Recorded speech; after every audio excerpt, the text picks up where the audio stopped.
All right, so I'm just a stupid dog, and this is a take determined to make the difference between the elites and the regulars because I grew up around a lot of elites.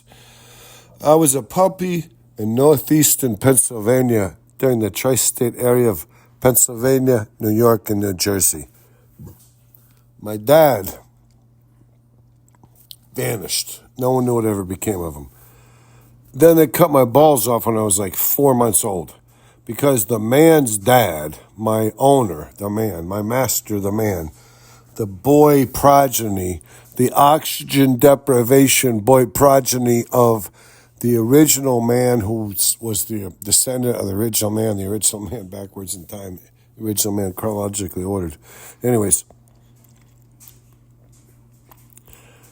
I was just an observer. I was just, I say, a passenger on this voyage.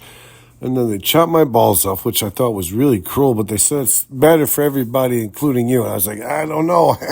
I don't know. I think maybe if I kept my balls, it'd be better. You think? You think it would be better if you cut off my balls? They're like, yeah, it'll be better. You'll be happier. You won't run around fighting. You won't not run around chasing women.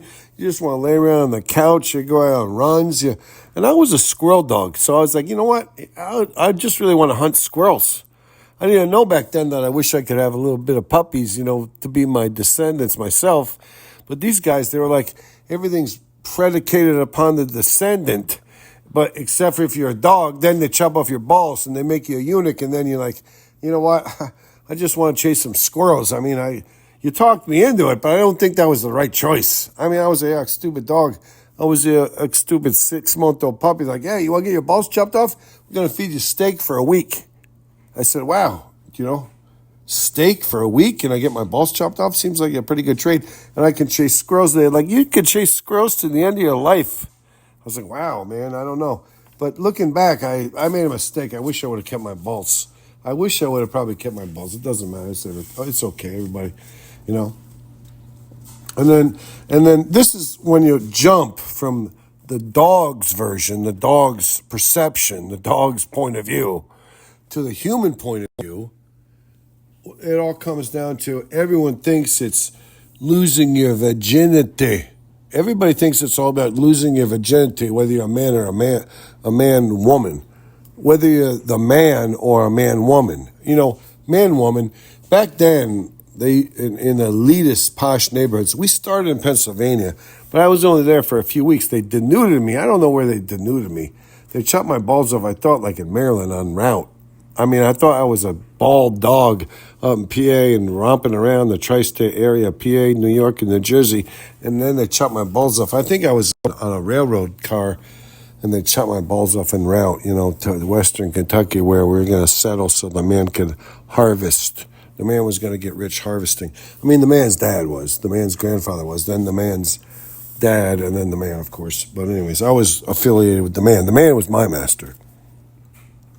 But it was really all predicated in human terms. It was all predicated upon losing your virginity. It's really the first time, they think the most important thing is the first time, and this is my observation. I'm a stupid dog, and this is the whole crux of the take. And we're going to end it pretty quickly, so pay attention. A lot of these humans, like my master, the man, and his dad and his granddad and myself at that time, I was deluded. They all thought it was your virginity. They would take you to prostitutes. They would take you to this one, that one, the other one. One of your second or third cousins, they would just say, give him some fellatio and then romp on his groin and give him take his virginity for him. And they were like, yeah, that's good. You took his virginity, but it's not. They knew it, and I'm going to tell you the truth. They knew it at the time, but they were like trying to hide the truth. It's not the first time you lose your virginity. It's really the first time you might become culpable in a murder. Murder most foul. You take some blunt force trauma and smash someone's heads and spray their brains all over the fort to floor. Don't worry about it. You had to do what you had to do. this is what I'm going to say. For among the whites, the white people, they think the black people, they're shooting this, that, the other thing. They think they're so hoity-toity. No, the whites, they're like, in 15, you have to pop your cherry. What do you mean by pop my cherry, Dad? I hosed that prostitute. I came all over her face. What are you talking about? He's like, no. The first time you murder, a murder most foul. And it's not just have to murder. Maybe the first time you murder, you're part of a murder cover-up. Maybe murder most foul, murder cover-up. That's the first time, It's really, that's not the first time you lose your virginity. It's the first time you might become culpable to a murder or else a murder cover-up. When Neil Armstrong landed on the moon, he said this is the first step for man and a small step for mankind. Once you slit someone's throat and you watch them bleed out, you're like, it's a small step for me and my familia. And you know what? It's a small step for everybody else. Because it's grody, it sucks, but whatever. I had to do it. Like you rip their entrails out, you cut out their throat, you sever their windpipe. Don't get me started. I mean, I'm a stupid dog. The man was like, you know what? If you're part of an elitist white family in Western Kentucky, at some point you're going to have to become culpable to murder. Murder most foul.